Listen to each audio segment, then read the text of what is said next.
Welcome back to Avocet Math. In this video we're going to do a wrap-up of our linear two-variable Diophantine equations. So let's remind ourselves of the prototype example equation that we've been working with. 3x plus 7y equal to, well, in this case let's make it some positive integer n. And as we found, there are two numbers that are vitally important to solving these types of equation. One of those numbers is the greatest common divisor of the coefficients. In this case that equals 1, and that's important because that number needs to divide evenly into the constant number n in order for this equation to have any solutions in whole integers. The second number that's vitally important is the least common multiple of the coefficients, in this case 21, and that's important because that number dictates how these two terms will adjust up and down to form the infinite solution set. So as we found in a previous video, the 3x term in this case has to go up and down by some multiple of 21, and the 7y term has to go down and up by that same multiple in order to balance out and form the infinite solution set. So those two numbers are critically important. The least common multiple, greatest common divisor of the coefficients.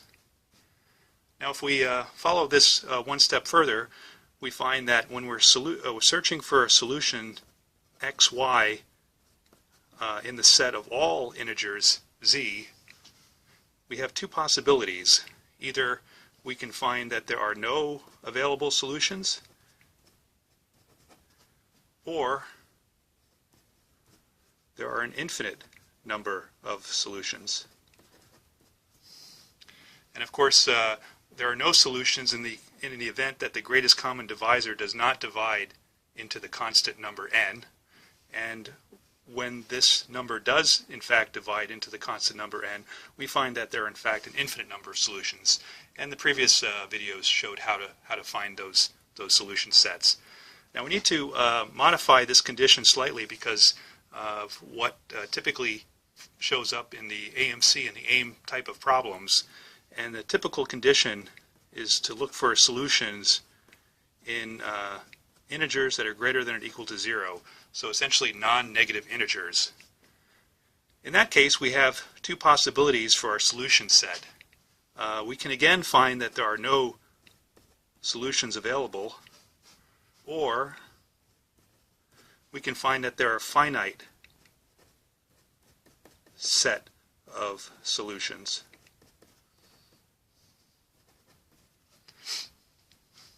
So it's important to realize how these two conditions affect the solution sets that are available, and probably the best way to do that is to try to examine these two conditions graphically.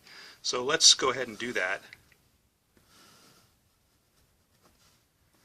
Let's take a look at what does it mean to have an equation such as 3x plus 7y equal to n, in which we're trying to solve for xy integer values. This linear equation, at least with the positive coefficients 3 and 7 and the positive value n, will basically form a line, as you've probably discovered from your algebra and coordinate geometry, plus 7y equal to some positive n. It forms a line, and when we're trying to solve this for the solutions of positive integers, or any integers in fact, x and y, essentially what we're trying to do is find what points along this line correspond to what are called lattice points, points where the x and y are whole integers. So essentially this equation, Diophantine equation, is basically asking you to find the discrete points along this line which fall on whole integer for both x and y. And what we find is when we're constraining our solution set to all integers, both positive and negative, then either we have the case where we have an infinite number of solutions, essentially an infinite series of dots along this line, or potentially we could have a line in which there are no solutions along that line set. And when we shift over to the second condition here of x and y elements of z greater than or equal to 0, then essentially what we're doing is we're constraining our solution set to the first quadrant here, x and y positive, usually including 0. And in that case, we have two possible scenarios, as we found. We could have either 0 solutions or a finite number of solutions. The 0 solution could actually come about for two different reasons. It could come about because this line has no solutions for positive or negative integers, or it could come about for the reason that it does have an infinite solution set, but that solution set doesn't have any elements that fall into the first quadrant.